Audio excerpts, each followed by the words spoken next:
people not only in Niger State but also. Still a chance for Ian Robin. It's let him shoot. Go from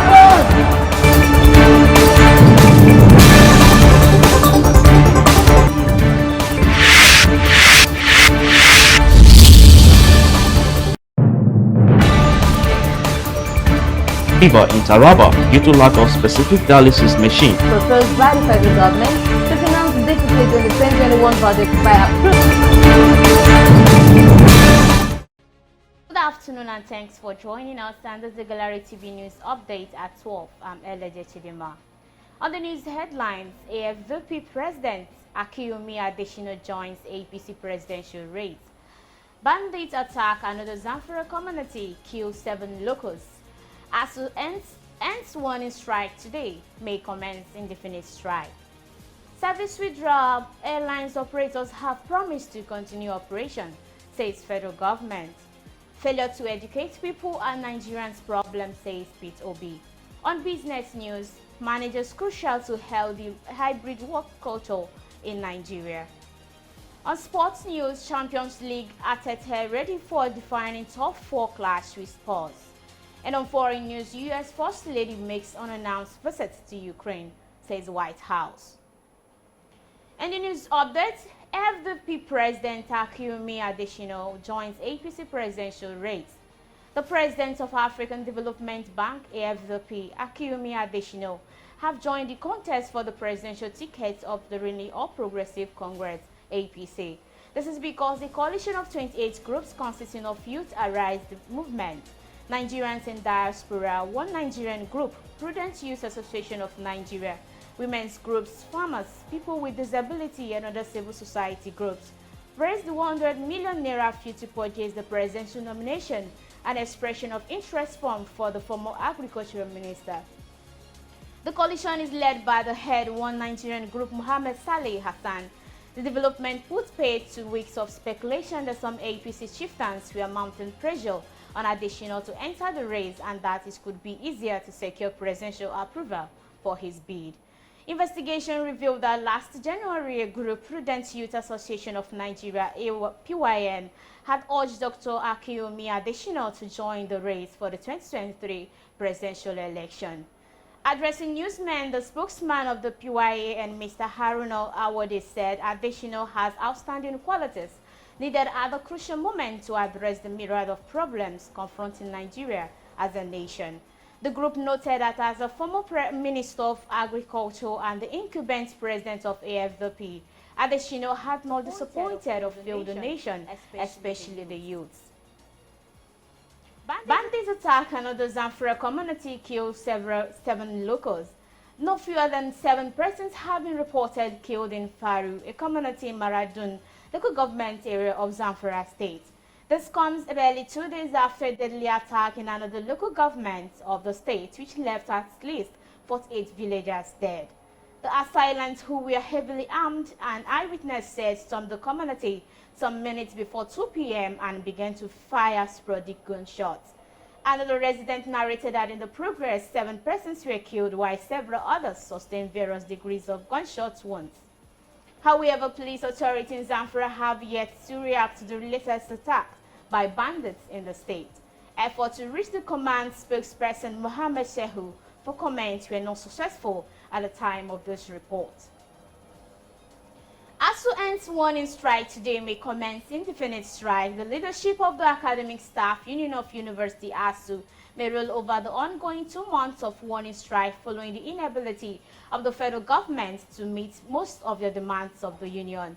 A credible source from the ongoing National Executive Council meeting of ASUU holding in Abuja hints that the strike could be extended to give the federal government enough time to respond to the demands of the lecturers. By this Friday, the 2 months rollover industrial action could expire without the federal government meeting their demands. A member of the NEC told Nigerian Tribune that the strike may be extended with the submission given so far at the meeting. ASUU, which is the umbrella body of the National Public University lecturers, have earlier declared 1 month warning strike and later rolled the action over for another 2 months on March 14th to give the federal government more time. Impeccably sourced from the ASUU side on Anonymity told Nigerians on Sunday evening that ASUU has determined to roll over the strike at the expiration of the warning strike on Friday. The source noted that though the Minister of Education, Mr. Adamu, has scheduled a meeting with the ASUU leadership for this week, there will be nothing ASUU could do than to roll the ongoing strike over to enable government have more time to prepare.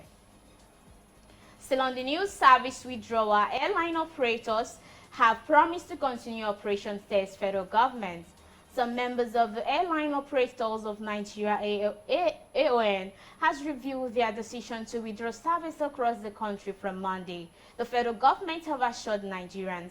Mr. James O'Dowdu, the Special Assistant Public Affairs to the Minister of Aviation, Hadi Siriki, disclosed this in a statement on Sunday. Ahead of the planned withdrawal service by AON, he stated that at least 4 of the airline operators have given assurance of continued operation, while others were reviewing their decision. According to him, the minister had received a series of inquiries since airline operators issued a notice of withdrawal of flight services as a result of the rising cost of Jet A1 aviation fuel. The minister's spokesman stated that the decision of the association was purely a business one, saying members were private businesses reacting to market forces, but appealing for intervention to enable them to carry on with their operations. Failure to educate people Nigerians' problem, says Pete Obi. The former governor of Anambra State, Pete Obi, said the problem Nigerian battle with is the failure of leaders to educate the youth. He stated the neglect of the youth once have grave consequence on the future and the existence of the country, stressing that he had what was required to unify Nigeria. Obi made the disclosure on Sunday in an interview with a journalist shortly after consultation with Gombe delegates at the People Democratic Party Secretariat. The presidential aspirant was vice president candidate Atiku Abubakar of the PDP during the 2019 election, where they came second. According to him, youth should be empowered with the requisite education or skill sets to enable them to focus on the development of the country. On his part, the PDP Gombe State Chairman Maj Gen Abno Kwasakebes assured Obi of the delegate's support, adding that he had a long-standing relationship with him and that he has approved himself as a man of integrity. And on business news, managers crucial to healthy hybrid work culture in Nigeria. Managers have been described as crucial element to hybrid work culture in Nigeria. Country manager for Microsoft Nigeria, Ola Williams, stated this while highlighting details of this year's Microsoft Work Index, a yearly data-driven analysis of key change within the work world. She stated that by combining insights from studies of thousands of people, trillions of productivity signals in Microsoft's 365 and labor trend on LinkedIn, the index has become a benchmark for organizations looking to better understand their employees in the area of uncertainty. And on sports news, Champions League, Arteta ready for defining top 4 clash with Spurs. Mikel Arteta has labelled Arsenal North London derby against Tottenham on Thursday as a defining moment of their season as they chase the return to the Champions League. Eddie Nketiah double-sealed a 2-1 victory over struggling Leeds on Sunday to leave Arsenal on the brink of ending their 5-year exile from top-tier European football. 4th place Arsenal sits 4 points clear of 5th place Tottenham with 3 games left for both teams. A victory in the crunch crash at Tottenham could be enough to book a Champions League berth for the first time since 2017, and Gunners boss Arteta is relishing the opportunity. While Arsenal are looking optimistically towards a memorable end to the season, Ted Burton lead has slumped into the relegation zone after a second successive defeat. Lastly, on foreign news, U.S. First President makes an unannounced visit to Ukraine, says White House.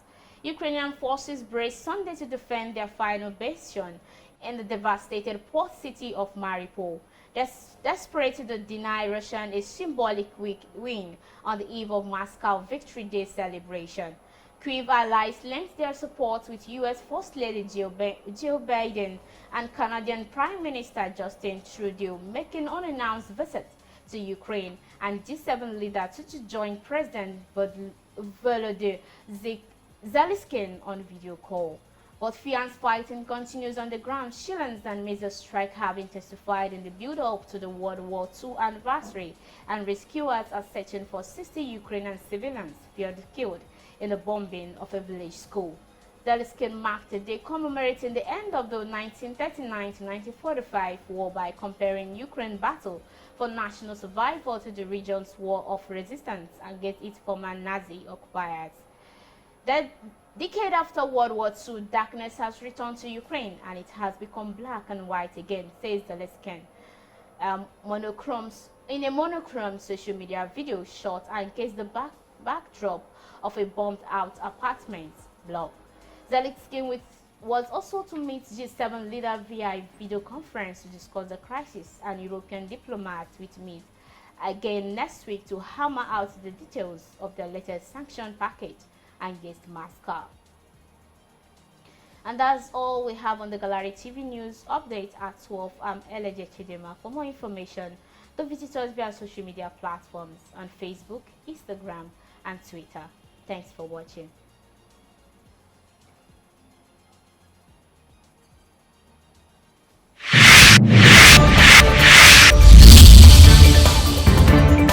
Life of people not only in Niger State but also Still a chance for Ryan Robin. It's Let him shoot, let him shoot. Go,